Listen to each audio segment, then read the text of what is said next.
Hey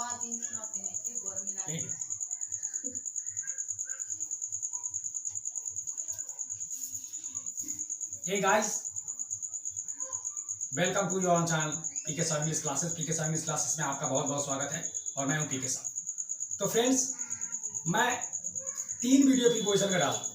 बीच में video नहीं डाल रही थी due to the electricity problem, क्योंकि इलेक्ट्रिसिटी प्रॉब्लम था इसलिए वीडियो नहीं डाला पड़ा था। I am very sorry. तो यहाँ पर मैं एक बात बताने आया हूँ कि मैंने कंटिन्यूअसली 3 प्रीपोजिशन की वीडियो डाला, पार्ट 1, पार्ट 2, पार्ट 3 या डे 1, डे 2, डे 3, जिसमें आप लोगों ने जो एक प्रीपोजिशन को देखा है। और जैसा कि मुझे लग रहा है कि मैंने आप लोगों को क्या किया है ना, कि प्रीपोजिशन का इजीएस्ट ट्रिक्स दिया कि आप आसानी से क्या करो, प्रीपोजिशन नहीं करो। क्योंकि प्रीपोजिशन जितना आसान आप समझते हो उतना हो नहीं, वो है नहीं, वो बहुत टिपिकल चैप्टर है। आप देखो कि प्रीपोजिशन मेनली जो है कि 5 काइंड्स, अगर उसको हम सब डिवाइडेड करें तो कम से कम 54 प्रीपोजिशन है। और 54 प्रीपोजिशन का 54 और प्लस यूजेज है। तो संभव नहीं है कि सारे यूजेज को हम 1 बाय 1 करके, प्लेस के पहले, टाइम के पहले, डिस्टेंस के पहले, रिलेशन के पहले, ऑक्यूपेशन के पहले, इस सब को एक एक प्रीपोजिशन का अलग अलग 5, 6 यूजेज दिया गया है। तो मुझे नहीं लगता है कि आप जो है कि कम समय में आप उसे एक्सेप्ट कर लोगे या उसे आप डाइजेस्ट कर लोगे और बाद में उसके एग्जाम में यूजेस भी कर सकते हो। इसलिए मैंने आप लोगों को की फैक्टर पढ़ाने की कोशिश की, लेकिन मुझे लगा आप लोगों को समझ में नहीं आया की फैक्टर होता क्या है। वो कब समझ में आएगा पता है आप लोगों को? एग्जाम में। क्योंकि आप लोग क्या हो ना कि आप लोग एक चीज पर आप लोग अड़ गए हो। आप क्लास 10th पास कर ली, आपने रटा और एग्जाम पास कर लिया। आप अपने ब्रेन पे जोर देते नहीं हो कि भाई ब्रेन खर्च हो जाएगा, फिर शादी के बाद जो है कि लुगाई के साथ दिमाग खर्च करनी है, तो पैसे भी तो खर्च करनी है ना, वो कहां से लाओगे? मेरे भाई एक बात मेरा सुन, मैं जो बता रहा हूं, क्योंकि पहले टाइम ज्यादा हुआ करता था, अब टाइम बहुत कम है। एग्जामिनेशन में एक क्वेश्चन को सॉल्व करने के लिए आपको जो है कि 30 से लेके 45 यानी 30 to 45 सेकेंड्स टाइम मिलता है। और वहां पर आपको एकदम सेंटेंस को देखते ही आपको दिमाग में आ जाना चाहिए कि यहाँ पर कौन सा प्रीपोजिशन लगेगा। तो इसके लिए किसी भी प्रीपोजिशन का की फैक्टर जानना जरूरी है। अगर आप प्रीपोजिशन को डिटेल्स में पढ़ते हो, माने multi uses of one preposition, एक प्रीपोजिशन का मल्टी यूजेस पढ़ते हो, तो आप लोग कुछ ऐसे पढ़ना पड़ेगा। इंस्ट्रूमेंटल प्रीपोजिशन, कुछ ऐसे प्रीपोजिशन है जो इंस्ट्रूमेंट के पहले प्रयोग होता है। मैनर, कुछ ऐसा प्रीपोजिशन है जो मैनर दिखाने के लिए प्रयोग होता है। कॉज, कुछ ऐसे प्रीपोजिशन है जो कारण दिखाने के लिए प्रयोग होता है। रीजन, कारण बताने के लिए। पर्पज, उद्देश्य बताने के लिए। पोसेशन, अधिकार बताने के लिए। मेजर, जो है कि माप दिखाने के लिए। रेट, कीमत या दर दिखाने के लिए। कॉन्ट्रास्ट या कंसेशन, तुलना करने के लिए। प्लेस, टाइम के पहले। टाइम, टाइम के पहले। एक्टिविटी के पहले। डायरेक्शन के पहले।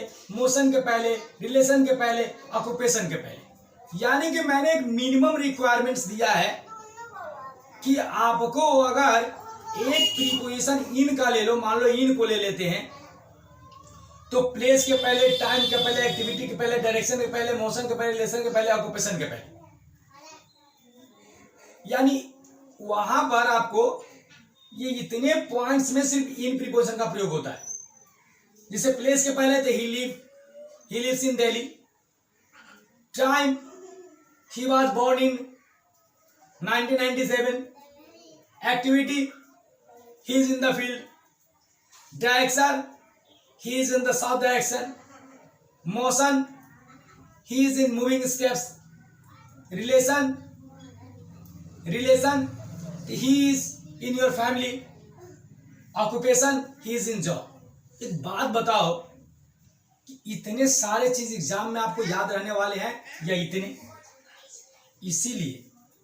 इसीलिए मैंने आपको बताया था कि आप ये क्या करो कि एक प्रीपोजिशन का पकड़ो और उसका की यूजेज जान जाओ। की यूजेज मतलब क्या होता है ना, कि एक प्रीपोजिशन का अगर एक यूजेज आप जान जाते हो, एक यूजेज है ना, और उस यूजेज को क्या करते हो, डाइवर्सिफाई करते हो, मैंने उसको विस्तृत करते हो, तो जहां भी लगाते हो आपका सेंस वही, मैंने सेंस जैसे मिलेगा और आपको पता लग जाएगा यहाँ पर ये प्रीपोजिशन लगने वाला है।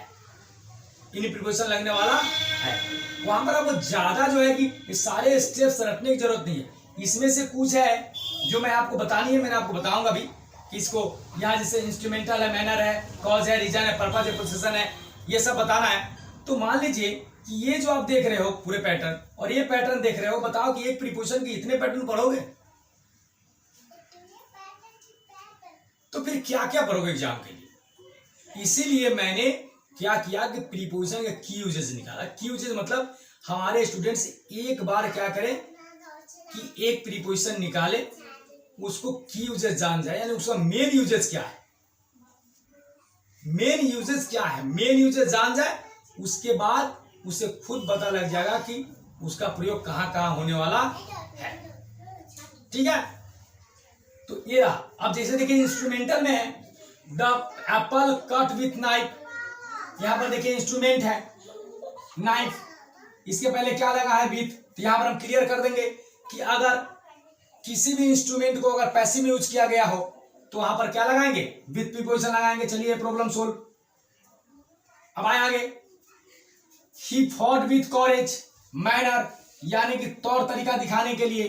तो अगर मान लीजिए कि अगर लास्ट में मैनरिज्म, मैनर दिखाने वाला वर्ड अगर हो तो वहां पर क्या लगाएंगे, विथ प्रीपोजिशन। कॉज कारण, अगर किसी सेंटेंस से है ना कारण का बोध हो रहा है, ही वर्क फॉर गुड कॉज, वो अच्छे के लिए कार्य करता है, इस कारण के लिए कार्य करता है, यहां मतलब क्या लगेगा, फॉर। रीजन वजह क्या था, ही सफर्स फ्रॉम डिजीज, वो बीमारी से ग्रस्त रहता है। तो यहाँ डिजीज है, बीमारी से ग्रस्त रहता है। तो अगर कोई वजह हो तो वजह के पहले क्या लगाएंगे, फ्रॉम लगाएंगे। पर्पज मतलब उद्देश्य, ईट टू लिव, वो जो है कि ईट खाता है किस लिए, तो जीने के लिए, तो जीना उसका क्या उद्देश्य है। तो पर्पजफुल सेंटेंस के पहले क्या लगाएंगे, to. This is the book of Ram, possession अधिकार दिखाने के लिए, अगर कोई अधिकार सूचक जो है कि अगर हो सेंटेंस हो तो किसी वस्तु पर किसी को अधिकार दिखाने के लिए क्या करेंगे, ऑफ का प्रयोग करेंगे। अगर मान लीजिए कि प्रीपोजिशन में जाना है तब, अगर प्रीपोजिशन नहीं लगाना है तो है ना दिस इज राम्स बुक्स भी लिख सकते थे, कोई दिक्कत नहीं है।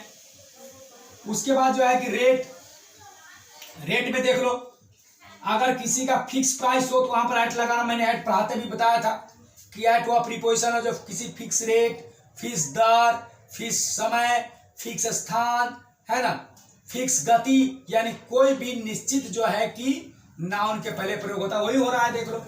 अब इसको रेट में याद करना पड़ेगा तुमको। ठीक, अब यहां पर यह हो गया कॉन्ट्रास्ट यानी तुलना करने के लिए या कंसेशन करने के लिए। फॉर ऑल योर, है ना, योर डीड, यहां पर सॉरी डीड होगा, all your did you did not admire, तुम्हारे सब कार्य के बावजूद तुमको प्रशंसा नहीं मिलता है, कॉन्ट्रास्ट और कंसेशन हुआ।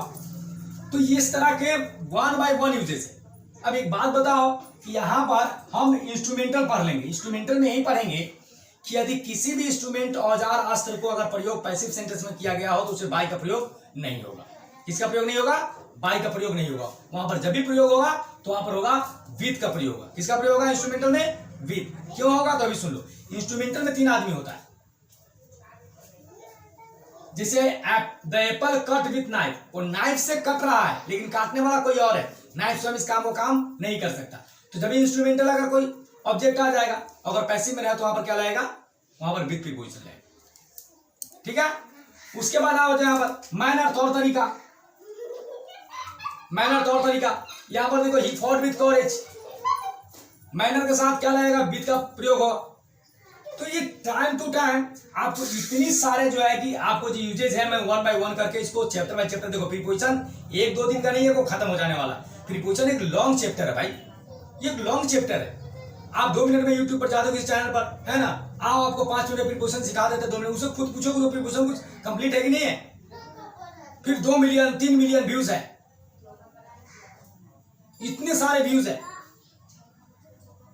क्या वो सब्सक्राइबर देखते हैं कि व्यूज लिए जाते हैं, वो मैं नहीं जानता भाई, उसमें मैं डिस्कस करना नहीं चाहता, मैं अपने पर्सनली बता रहा। तो आपने मुझसे एट प्रीपोजिशन पढ़ी, इन पढ़ी, इनसाइड पढ़ी, है ना, अंडर बड़ी, वो आपने प्रीपोजिशन का पहले क्या करना है, मुझसे की यूजेस पढ़ लेना है। की यूजेस पढ़ने के बाद, की यूजेस पढ़ने के बाद भी अगर प्रीपोजिशन आपको इनकम्प्लीट रहता है तो मैं इस तरह से पॉइंट टू पॉइंट आपको प्रीपोजिशन का यूजेस बता दूंगा, 1 से लेके 54 तक, 1 to 54।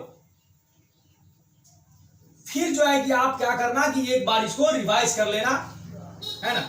मेरा विश्वास करो आपका प्रिपरेशन बहुत बेस्ट होने वाला है। इस चीज को आप एक बार नोट कर लेना, आप इसको स्क्रीनशॉट लेना, एक बार समझ लेना, है ना। कि दूसरी बात, प्रीपोजिशन यूज करने के लिए एक और चीज बहुत इंपॉर्टेंट है। इंपॉर्टेंट क्या है कि प्रीपोजिशन करने के लिए आपको जो है उसका हिंदी मीनिंग भी सेंटेंस का समझ में आना चाहिए। अगर हिंदी मीनिंग सेंटेंस का समझ में नहीं आया तो लाइफ टाइम कोई प्रीपोजिशन होने वाला नहीं है। इसलिए मैं प्रीपोजिशन का चैप्टर जो है कि इससे अगले वीडियो में, है ना, करूंगा ही, लेकिन साथ में मैं आप लोगों को ट्रांसलेशन पढ़ाने जा रहा हूं। मैंने स्पोकन इंग्लिश का कुछ हिंट्स देने जा रहा हूं कि हाउ टू स्पीक इंग्लिश, आप कैसे बोलोगे, कैसे ट्रांसलेट हिंदी से अंग्रेजी में अनुवाद करोगे। तो ट्रांसलेशन भी आपको मैं बेसिकली शुरू करने जा रहा हूं इसमें। तो आपको ट्रांसलेशन भी जुट जाएगा, एक दिन ट्रांसलेशन का, एक दिन ग्रामर, एक दिन ट्रांसलेशन, एक दिन ग्रामर, है ना। इसमें कुछ बुक्स भी आ जाएंगे रेनो पार्ट 2 का, क्योंकि स्पेशली मैं इंटरमीडिएट को पढ़ाता हूँ बिहार बोर्ड का, तो उसमें नहीं दूंगा भाई लोग नाराज हो जाएंगे, बोलेंगे सर कुछ डाल ही नहीं रहे, तो ये भी डलता रहेगा। और माय फ्रेंड्स, मैं लास्ट में ये कहना चाहता हूँ कि देखो कि अगर इस प्लेटफॉर्म पर ज्यादा करना है ना, क्योंकि इसमें गैदरिंग है, भीड़ है, जिसका वर्चस्व बना हुआ उसका वर्चस्व बना हुआ, तो इसमें अगर चाहते हो ना कि मैं बेटर करूं तो आप ज्यादा ज्यादा लाइक और सब्सक्राइब करो, क्योंकि जैसे मेरा 1K सब्सक्राइबर हुआ तो मैं लाइव आने लगूंगा आपके साथ, और लाइव आने के बाद ही कुछ अलग होता है फ्रेंड्स, प्लस मेरा इनकम भी बढ़ जाता है, मोनेटाइजेशन होता है मेरे चैनल को, और आप लोग भी जाएगी मैं खुलकर जो है कि जो देना चाहूँ आपको दे सकता हूँ। तो ये रहा आपको प्रीपोजिशन का छोटा सा जो है कि आपको ट्रेलर मैंने दिखाया है कि ये जितना आसान दिखता है उतना होता नहीं। पहले मैं एक और बात बता दूं कि आपको मैंने सिंपल प्रीपोजिशन डिस्कस कर रहा है, अभी 4 बाकी है आपका, कंपाउंड बाकी है आपका, जेरेंडियल बाकी है, 4 बाकी है आपकी, 4 और भी है। तो इतना आसान नहीं होता, लेकिन आप लोगों को लग रहा है कि नहीं सर 1 by 1 ऐड का प्रयोग डिफरेंट पढ़ाई है कि प्लेस के पहले, टाइम के पहले, लेसन के पहले, है ना, तो मैं ऐसे भी पढ़ा सकता हूँ, मुझे कोई प्रॉब्लम नहीं है, मुझे पढ़ाने आती है।